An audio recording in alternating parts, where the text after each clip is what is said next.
Did you know that over the last decade, nearly all of the top 25 worship songs come from just 4 different churches? Let's talk about it.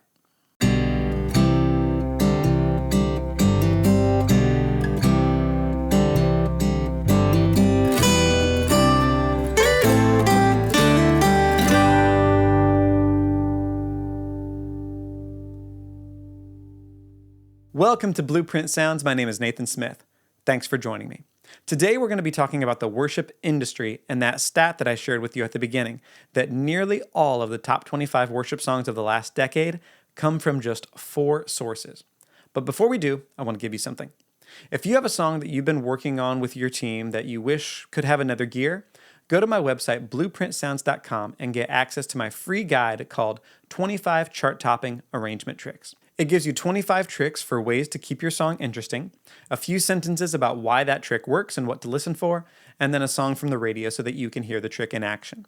Again, go to my website, blueprintsounds.com, or click on the link nearby, blueprintsounds.com/25 tricks. So I was listening to a worship podcast, and I stumbled upon an interview with 2 researchers from worshipleaderresearch.com, and they had just come out with their study in the summer about the top 25 songs of the last decade. So from 2010 to 2020, the top 25 songs of the decade were either written by or popularized by one of 4 big churches or ministries. That's Elevation Worship, Bethel, Hillsong, and Passion. Pretty incredible, right? These researchers used praise charts and CCLI for the study. And if you don't know what CCLI is, if you're ever at a Sunday morning service and you see a little number down below a worship song, that's CCLI. It's a registry of all the different worship songs. And if you project your lyrics onto a screen, you have to pay a little bit to CCLI, which then in turn pays the artist and the publisher that published that worship song. That's what CCLI is. Anyway, because CCLI is a registry, they have really good data on what songs are being sung every morning in brick and mortar churches. That's how worshipleaderresearch.com was able to collect all this data about what is being sung in churches and what is being played on the radio as far as worship music. Again, that's their finding, is that most songs that we sang in the last decade, they haven't researched the last 3 years, but it's probably pretty similar, comes from just 4 sources. As I was listening to the researchers on this podcast, they were sharing some of their concerns. One of them was, well, does that mean that these 4 churches have an outsized influence on the theology of people? Because oftentimes theology is conveyed through songs, and so maybe is that too small of a community to have such a great impact on what everybody is singing and thinking throughout the week? Another concern was, well, maybe this is why worship music is starting to sound homogenous, right? It's all sounding the same. Well, that's because a lot of the songs are coming from the same source. And even if they're not written by one of those 4 churches, the song doesn't become popular until it's played by one of those 4 churches or ministries. Another concern was that, hey, if you're an artist that has a song that isn't picked up by one of those 4 churches, no one's ever going to hear your song, not on a broad scale, which is probably true. But now that I've shared the splashy headline with you, I'm going to pop the bubble. I don't really think it's that unusual, because I don't think the worship industry is much different than any other industry. Industries follow what's called the 80-20 principle. It's also called the Pareto principle. Vilfredo Pareto was an Italian researcher, and he noticed something. He noticed that 80% of output comes from 20% of input. For example, he noticed that 20% of his pea pods were responsible for 80% of his peas in his garden. He also started looking around and noticed that 80% of the landmass of Italy was owned by just 20% of the population. And you see this not just in business, but even in sports. If you look at NFL championships, just a few teams have most of the championships between them. Some have one, and a lot of them have none. So whatever it is, football, pea pods, Italy, or the worship industry, the 80-20 principle is going to apply. But when I was listening to those researchers during their interview on the podcast, the question that was always implicit in their concerns and questions was this: where are those churches leading us? But the real question should be, why are we following? Now, I need to be really narrow in the focus of this video. I am not bashing any ministry. I don't have anything to say about the quality of their songs or their business practices or their theology or their church culture. There have been a lot of videos done bashing other churches, and I don't want to be a part of that.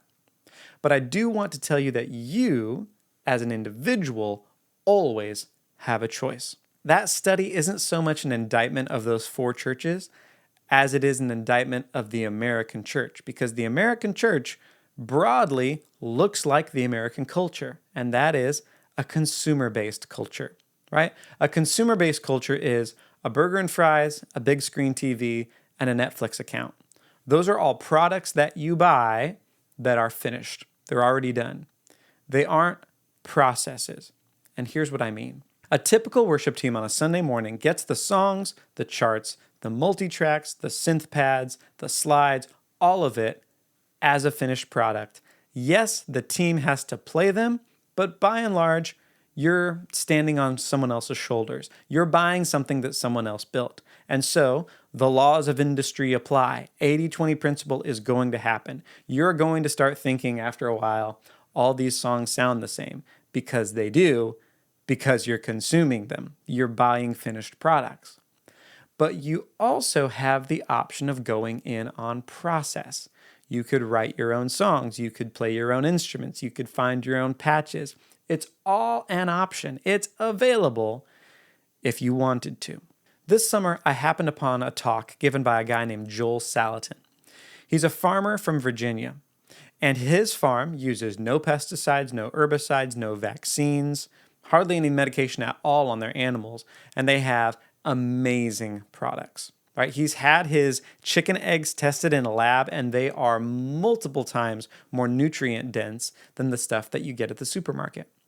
Well, what's his story? Well, his parents bought the farm back in the 60s, and his dad was a pretty forward-thinking farmer. When everybody else was buying petroleum-based fertilizer, he had a different idea. He wanted to look at the laws that God had put in nature and see if by following those laws, he could get away from all of the extra stuff that we've had to do for mechanized farming. So here's one of the things that he found. In nature, a grazing herd of something like cattle move through an area. They eat the grass down, and then they move on. But before they do, they defecate on the ground. Next come the birds, and they peck through the feces. And while they're doing that, looking for grubs and bugs, they are moving the dirt around with their feet. And so they're actually working it into the soil. And then the birds leave. And then the land gets a break. That gives time for the nutrients to go down into the soil, and then for the grass to come up and get really, really healthy again. So that when the next grazing herd comes through, they eat it, they defecate, the birds come in, and it starts the cycle all over again. That's how God intended for nature to work. But if you look at big feedlots, what do you see? You see a lot of cattle on bare patches of earth because they've trampled it down to nothing. You see feeding troughs, and then the feed comes in, and then the cows eat, in a small confined area, and then they get injected with stuff because they're getting diseases all the time. Well, Joel's dad knew that he could do it the way that God intended to. The only problem was their farm was so depleted that there wasn't even enough topsoil to drive a stake into the ground. So Joel remembers as a kid that his dad would take a tire, fill it with cement, put a post in there and let it dry. They'd have to roll out each one of those cement tires and put them in the pasture because there wasn't enough topsoil to hold the post in place. They did that for years, but they committed to that cycle of, all right, we're going to move our cows like a grazing herd would in nature. We're going to move them every day from spot to spot. We're going to let the chickens come in and peck away and move around the feces and add their own, and that'll help the soil. And then we're going to give the soil a break so that by the time the animals come around next year, there's been time for the grass to come up and get healthy again. And now his soil, his chickens, his cows, his pigs are incredibly healthy, and he doesn't have to use a bunch of medication on them. What an amazing thing. He chose to do something totally different, and by running to responsibility, he found freedom. Because when COVID hit and they started shutting down stuff, he and his wife didn't miss a beat. He said, as long as I can find toilet paper, that's the only thing I can't make by myself. But we have everything that we need in our cellar. pretty incredible. So back in college, I led worship for a Thursday night prayer group. And I found that when I tried to play the big songs that other churches had written, they didn't really fit my community. They didn't fit me. And it was mostly me on an acoustic. Sometimes I'd have a bass player and drummer and maybe a background singer, but it didn't really fit. And so I went in on writing my own songs. And boy, were some of those early songs bad. But we had a culture in which that was okay to do. And I grew. I got better as a singer and a guitar player and a songwriter. Today, 90% of the songs that I play on a Sunday with my home community, I wrote myself. That's what freedom looks like. Just like Joel Salatin built up the soil in his farm, I built up my repertoire and my abilities as a musician to the point where now, if multitracks and PCO were all going to go down, I wouldn't miss a beat. It wouldn't change my life in very meaningful ways because I'm free from having to be a consumer in that arena of life. I'm here to tell you that you always have a choice and you're not powerless. This is specifically for worship musicians and worship leaders, but it's true for anybody. If there's an arena of life where you're unhappy with the choices that are out there, you're not powerless.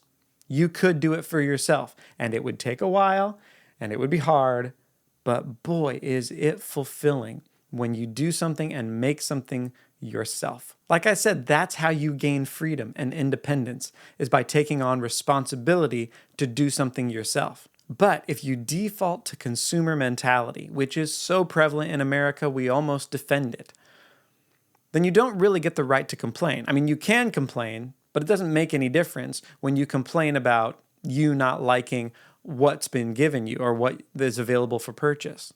Well, you could do it yourself. Never forget that. So my encouragement to you is to start moving in that direction. Could you next week have all your own songs and have them be great? No, absolutely not. But you could start small. You could try writing your own worship song this month. You could learn a new instrument. That might take you a year or more, but it would be worth it. You could try training a new member of your team so that you could take one of those multi-tracks out and have a synth player or a bass player or a drummer rather than just pushing up the multi-track. It's a different mindset, but I promise you, if you move in that direction, you will get addicted to the independence that you gain as a result of it. Anyone can move towards freedom and independence by embracing responsibility for themselves. Most people won't. Most people will stay consumers and they will also be complainers. If you move towards independence and responsibility, you will develop less of a taste for complaining and more of a taste for what you can accomplish. Do that. Hey, I hope that video helps you, and I hope that in some small way this week, you move out of powerlessness and into independence in some sphere of life. Again, if you need help with your worship arrangements, go to blueprintsounds.com/25 tricks. Until next week, God bless and goodbye.